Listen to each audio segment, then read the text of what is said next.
So let me first start with some acknowledgements.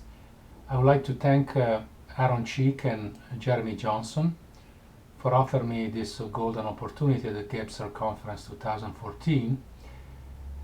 I would also like to thank Giovanni Atorp and the other folks at the Alchimia Reale group on Facebook for the invaluable help they provided to me. They collected important references and also gave numerous fruitful insights. To them, all my heartfelt thanks. So I'm Mirko Mannucci, and I'm gonna entertain you for about half an hour with the role of alchemical putrefaction. And I would like to start off with actually the thing that generated the title of this talk, namely a work by Pierre Dujol de Valois. So in the last section of Pierre Dujol de Valois' Hypotypose, which is a small commentary on the infamous Mutus Liber, we read the following. Gold is called the sun, for in Greek, aur is light. It is the light of the metals, the spiritualization of the species. The metals thus become gold as in certain regards, our body becomes spirit by the work of posthumous fermentation. And here comes the critical quote.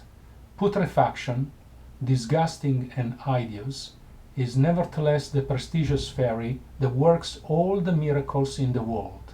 In French he says, La putréfaction, nauséabonde et hideuse, est pourtant la prestigieuse fée qui opère tous les miracles du monde. And then he continues, it is a gross error to believe that, in the case of man, the soul abandons the body with the last breath. It is itself entirely flesh, for matter is a modality of spirit in different states subordinated to a greater and more subtle spark, which is the God of each organism. And if science denies the reality of the spirit because it has never found any trace of it, it is dishonoring its own name. A corpse, rigid and cold, is by no means dead in the absolute sense. An intense life, but fortunately unconscious and without perceptible reflexes, continues into the grave, and it is from this horrible and more or less long combat, which is the purgatory of the religions, that matter distilled, sublimated, transmuted, and vaporized by the action of the sun surges up to the amorphous plane, which has its grades from air to elementary light, and from this one to the fire principle, where all finishes by dissolution, and from where all emanates anew. Pretty powerful, right? So in this almost lyrical text, filled with, at least in my opinion, an astonishing density, perhaps one single word stands out, purgatory. Or at least that is how it sounded to me the first time I read it. I was totally struck by that word, purgatory. Dujol de Valois states clearly that putrefaction is in fact the purgatory of religions. In other words, he talks about that purgatory that is one of the tenets of the Catholic faith, but also the Bardo Todol and many other books of post-mortem experiences. So this putrefaction is a slow yet very much alive process which slowly separates the dross from the higher part of the matter at hand. That sits quite well with a celebrated definition by a certain Martinus Rulandus in his Lexicon Alchimiae sive Dictionarium Alchemistarum of 1612, which the very famous alchemist Eugène Cancelier, himself a student of Fulcanelli, was so fond of quoting.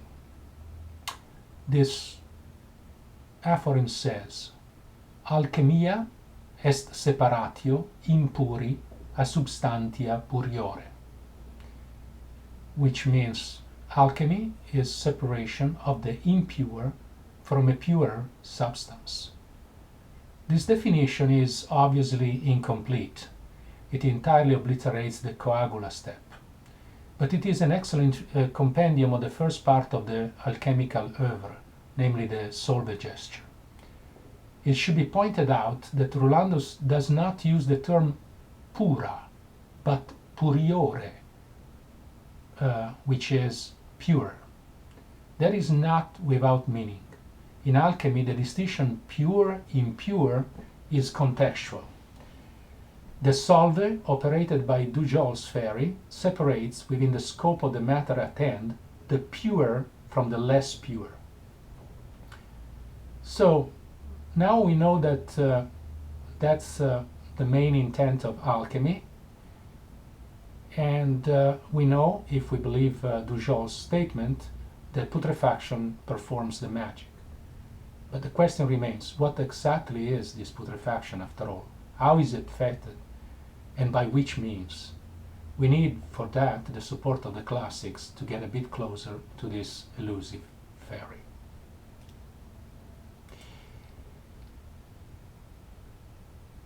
There is no shortage of quotes on the topic of putrefaction in Western alchemy, and I'm not even going to mention other traditions. In fact, I candidly avow that I had serious hard time to select only a tiny subset of the references. But let's start with the big boss in modern-day alchemists, the mysterious Fulcanelli. In the third section of the chapter Paris in the Les Mystères des Cathédrales, which is his masterpiece of 1926, Fulcanelli indulges in a fairly long discussion on putrefaction. I repeat, you can find it in chapter Paris, section 3. It is absolutely impossible to summarize his meditation there in full measure, but two key points should be kept in mind. The first one is that, contrary to a very simplified scheme of the oeuvre, there is not one but several phases in which putrefaction acts. Here is what he says. I read it in French and then I translate it more or less verbatim. Le corbeau est en quelque sorte l'essai canonique de l'œuvre, comme l'étoile est la signature du sujet initial. Mais cette noirceur que l'artiste espère, qu'il attend avec anxiété, dont l'apparition vient combler ses vœux et les remplit de joie, ne se manifeste pas seulement au cours de la coction. L'oiseau noir paraît à différentes reprises, et cette fréquence permet aux auteurs de jeter la confusion dans l'ordre des opérations, which is the raven, the archetypical signature of putrefaction, is, he says, in some way the canonical seal of the work, just like the star is the canonical signature of the initial subject. But this blackness, which the artist hopes for, which he attends with, he waits for with anxiety, of which the final apparition will fill his wishes and will fill his heart with joy, does not manifest only in the course of decoction, in other words, the heating up of the matter. The black bird, this raven, appears several times, and this frequency has enabled the alchemical authors to mix up the order of operations.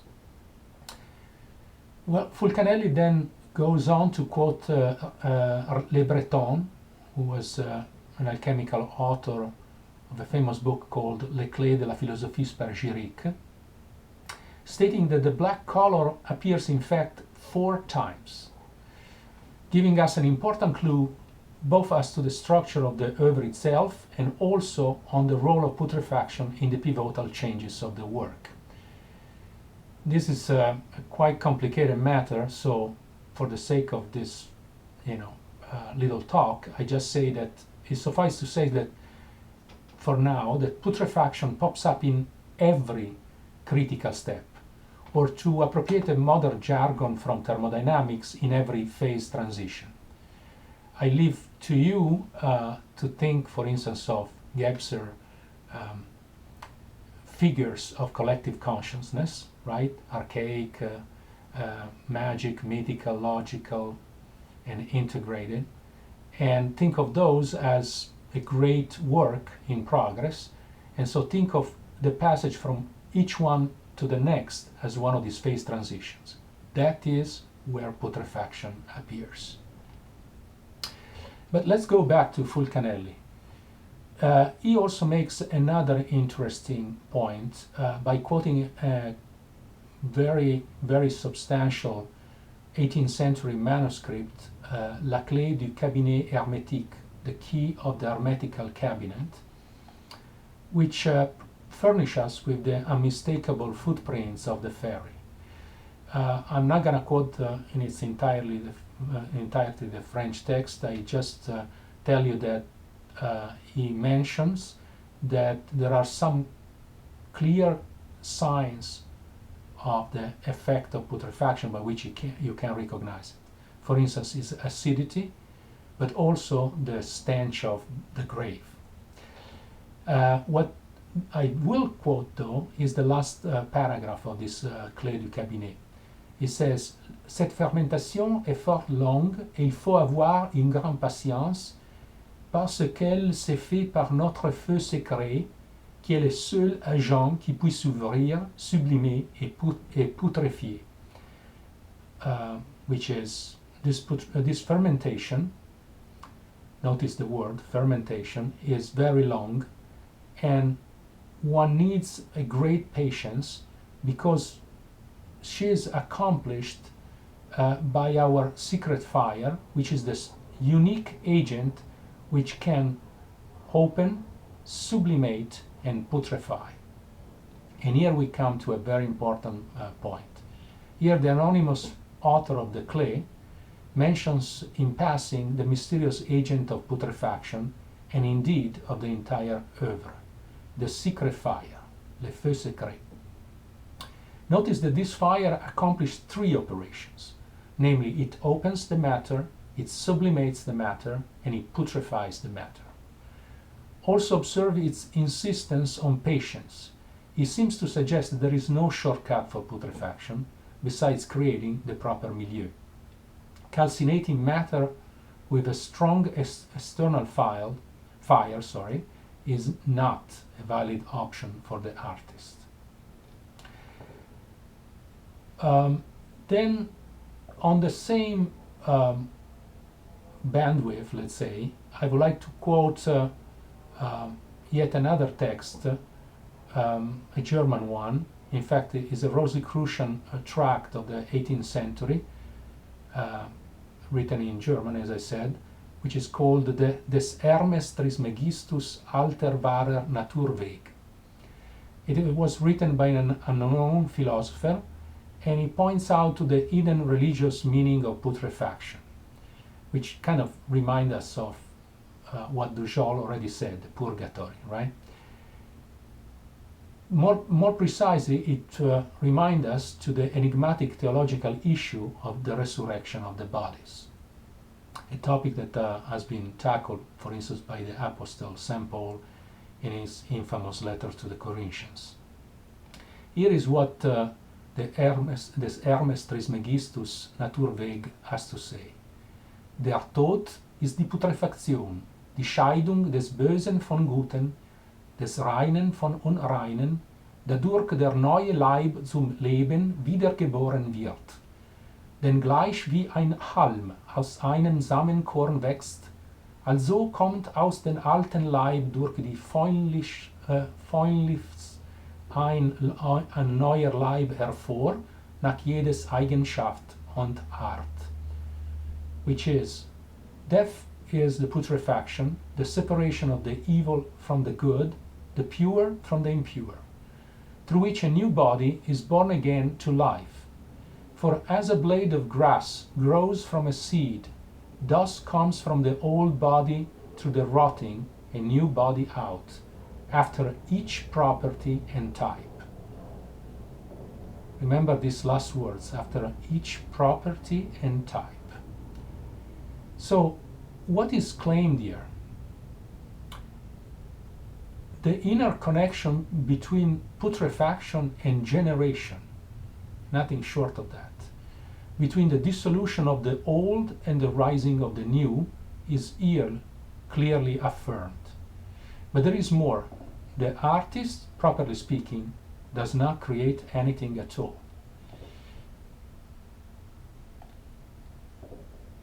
What the artist does is to let the spermatic substance, right, which contains the seed, surround and protects the seed itself to putrefy, thereby letting the seed to begin its own course. The artist produces an appropriate environment for the seed to grow, just like the gardener does, and it is not by chance, in fact, that our science or our art, alchemy, is often referred to in the classics as celestial alchemy. It has big seated connection with agriculture. And to confirm that, I will quote the glorious Basilius Valentinus in the 8th key of his the 12 keys tract. Neither human nor animal bodies can be multiplied or propagated without decomposition. Again, the putrefaction. The grain and all vegetable seed, when cast into the ground, must decay before it can spring up again. Moreover, putrefaction imparts life to many worms and other animalculae. The process of augmentation and quickening is mostly performed in the earth, while it is caused by spiritual seed through the other elements. The farmer's wife knows that she cannot hope to obtain a chicken except through the decomposition of the egg. If bread is placed in honey and suffered to decay, ants are generated. Worms are bred in the putrefying bodies of men, horses, and other animals. Maggots are also developed by the decay of nuts, apples, and pears. So this is kind of pretty clear, right? The connection between putrefaction of the seed and its beginning of a new life is obviously very manifest. I would be tempted to quote a last alchemical text which I find extremely enlightening, which is the Aurea Catena Homeri, which in fact dedicates more than one chapter to the topic of putrefaction, but I will have to exercise a bit of self-restraint. So I will just, instead of quoting it, just try to provide you with the gist of it. And the gist is that the kingdoms of nature are all linked by the disgregation of forms. Minerals become vegetables, just like a dead plant or an animal goes back to its mineral roots. But this journey is not without an impact. The mineral which had gone through the passion of the vegetable form is not the same mineral of the beginning. It preserves in some form a new concealed memory of its path. So you see, that's another part of the magic of Dujol fairy. It is not just that it helps a single form to die and be reborn, but somehow it's also a mixer between forms of different domains. It's like, in some sense, a universal coagulant through which the various experiences of the various forms merge into a one. Now, I think at this point is almost 20 minutes into my talk. It's perhaps high time for a quick, albeit obviously provisional, summary. I just want to say that in the extended paper, of which this is just, say, a fragment, there is much more, of course, and I'll be more than happy to share it with any one of you that is interested in.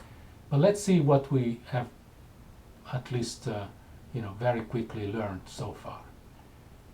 Number one, death is not an end, at least not from the alchemist standpoint, nor, most important, is an instantaneous event, but rather the beginning of a natural and pervasive process which decomposes the mixed into its components. This process is the pivot for the alchemical solution, the famous Solvay gesture, without which nothing further can be effected. The second point is that putrefaction is the earthly purgatory through which matter purges itself of the dross, of all the termination of the previous form which prevented it during its lifetime from moving forward.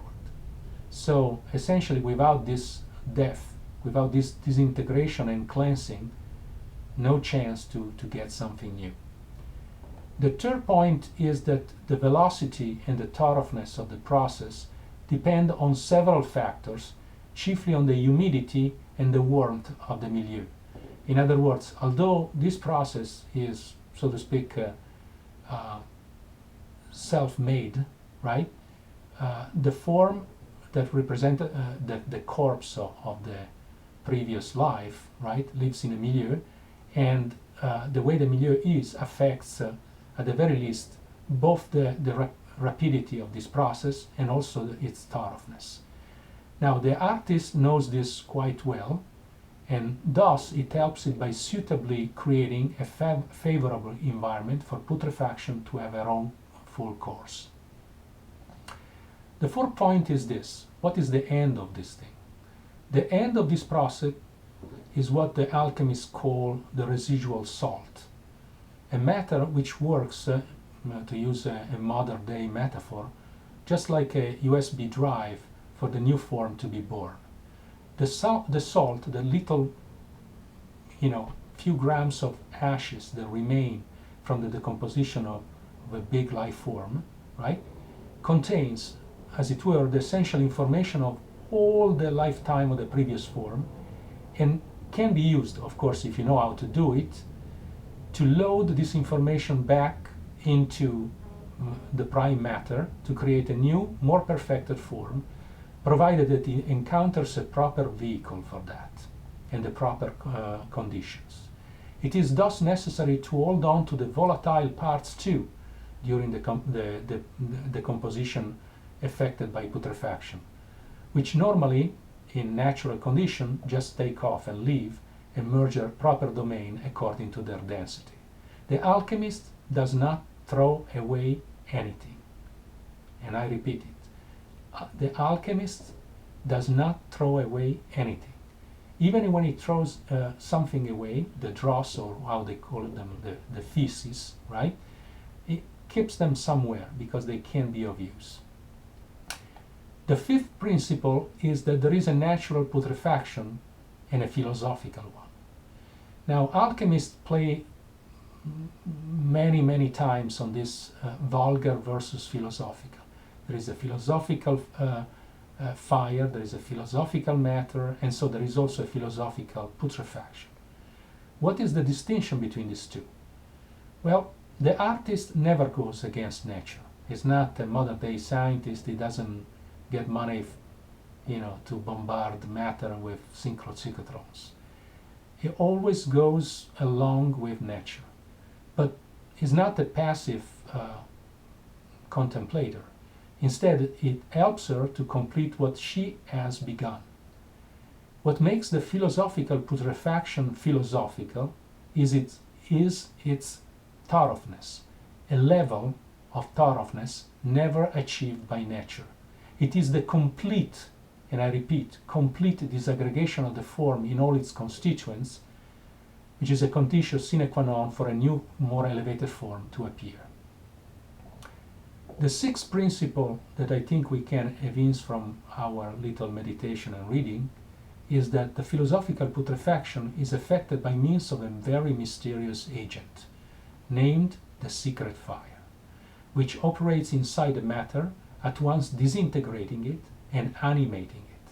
Notice the duplicity of this secret fire. It's both a destroyer, but is also the one that animates matter from inside. Now, what is this secret fire? First of all, probably I do not know it. And secondly, if I knew it, I wouldn't tell you. Nobody ever, in almost 5,000 years of recorded history of alchemy, has ever mentioned explicitly that. They talked about that, but always without declaring it. Everybody has to, so to speak, meet the secret file if the source wills, and recognize it in his own nature and outside. But what I intend to stress here once again is that unlike say cheap ways of disgregating forms, the philosophical putrefaction needs that secret fire. The 7th point is this: though the only motor is this infamous secret fire, an external fire may help it awaken and begin its action. So let's put it this way: this secret fire is there always, it just lies dormant, or perhaps is too weakened. So it needs a little, say, jump start. The artist is, after all, the art is, after all, perhaps nothing more but this sage dosage of this external fire. And so that completes the 7 main points I wanted to bring out now. And just to wrap up this very short presentation, hoping that some will raise some interest in somebody, and then we'll be able to continue it on some other line, right, of private conversation. Let me put a little coda, which I call before it gets better, it will get worse. This coda is actually a reminiscence from a movie which I absolutely adore. Someone will perhaps remember the great action movie interpreted by the late Patrick Swayze called Roadhouse. It's a movie of 1989. Here you have a small US city which is plagued by a local mafia organization, and the owner of the main dancing club in town, at a certain point, he decides that enough is enough. And because nobody has the guts to fight this little mafia, he hires an outsider, a cooler by the name of Dalton. Of course, is Patrick Swayze, a man which has a very mysterious past, and mysterious, and I should say also dark past. Is some sort of like a modern, say, Lancelot or Conan the Barbarian or whatever. So this cooler, Mr. Dalton, is supposed to come here and clean the mess, right? This is a very, very, by the way, alchemical tale, but I can't get into that. After assisting, this Dalton actually comes to the little town, and he goes straight to the dancing club. And sure enough, the first night he's there, he assists totally unperturbed to the very first big brawl in the club. Everybody is beating up everybody else. Total mess. He doesn't do nothing. Zero. He just watches. At the end of this sort of pandemonium, Dalton goes to the owner, his new boss, and he tells these memorable words to him. He says, it will get better, but it will first get worse. These few words, at least in my opinion, summarize well the work of putrefaction. When matter begins to change under the workings of decomposition, stench comes out. That is guaranteed. The toxins stored inside emerge, making it seemingly worse than it used to appear. In reality, those toxins were always there. They were just hidden. Just like if you fast, say for 2-3 days, you start, stinking. Why? Because all the junk that is in your blood system just comes out. They must come out, these toxins. The dark stench must come through the pores of the dilated matter, because only then there is a chance for a true transformation. It does not matter in which context. The mechanics is always the same. To get better, right, it will get worse.